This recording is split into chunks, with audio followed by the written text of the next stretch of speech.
రేవంత్ రెడ్డి దానం నాగేందర్ రెడ్డిని అది మిగతా వాళ్ళ మంత్రులని ఎమ్మెల్యేని అదేవిధంగా గాలాలేసి మరి తీసుకున్నాడు రేవంత్ రెడ్డి.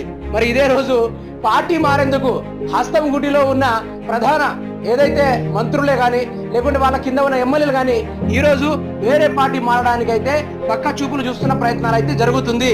ఇంకొన్ని రోజుల్లో కాంగ్రెస్ పార్టీ ఉండే పరిస్థితే లేదు. ఏదైతే ప్రతిపక్షంలో మాట వినబడుతుందో కొన్ని నెలలకి కాంగ్రెస్ పార్టీ ఉంటుందో ఊడిపోతుందో అన్నట్టుగా చేస్తున్నారు వీళ్ళు.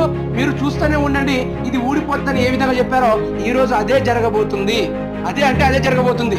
తెలంగాణ రాష్ట్ర ప్రజల్ని పట్టించుకుని మన రేవంత్ రెడ్డి ఆర్బీఐ నుంచి వేల కోట్ల రూపాయలు తీసుకొచ్చి ప్రజలపైన ఎక్స్పెండిచర్ చేయకుండా ఓన్లీ బీఆర్ఎస్ పార్టీని కొనడానికి మాత్రమే పకడ్బందీ ప్లాన్లు వేసుకొని బీఆర్ఎస్ పార్టీ నుంచి ఎమ్మెల్యేలను ఎంపీలను అదేవిధంగా మాజీ మంత్రులను ఉంచుకొని వారి పార్టీలో చేర్చుకొని ఈ రోజు ప్రతిపక్షం లేకుండా చేద్దామనే ఒక నినాదంతోటి